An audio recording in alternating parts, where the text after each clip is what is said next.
আসসালামু আলাইকুম। আমি এখন আপনাদের দেখাবো সিম গাছের করণীয় কী। এই দেখেন সিম গাছের একটা আগা একটা গাছে পেঁচায় গেছে। আপনি যদি ফলন নিতে চান তাহলে অবশ্যই সিম গাছে আপনাকে এই পরিচর্যাটা করতে হবে।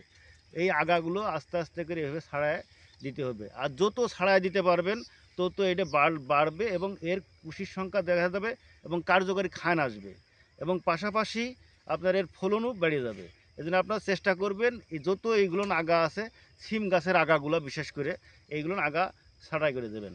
আর আগা ক্লিয়ার করার পরেও আপনার গাছে অনেক সময় দেখা যাচ্ছে এই যে খাইন দেখা যাচ্ছে এরকম রোগ বলাই পোকামাকড় আক্রমণ, শোষক পোকা, বিভিন্ন শোষক পোকার আক্রমণ রয়েছে যে কারণে শুকায় যাচ্ছে। আবার দেখেন পাতা খাওয়া পোকা আছে গাছে প্রচুর, দেখেন প্রতিটা পাতায় গাছে পাতা খাওয়া পোকা। এই পাতা খাওয়া পোকা এবং এই খানের এই যে শোষক পোকার জন্য আমাদের বাইরে একটা সুন্দর সলিউশন আছে, ইমিডাক্লোরপিড গ্রুপ কনফিডার।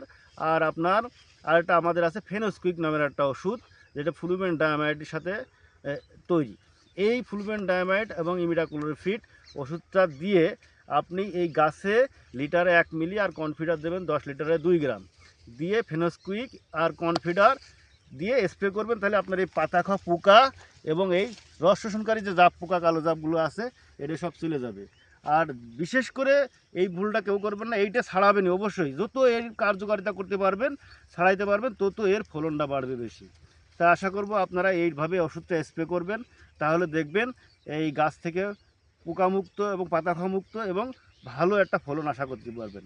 ধন্যবাদ জানাচ্ছি। সিম ভালো হোক এই আশা করি। আসসালামু আলাইকুম।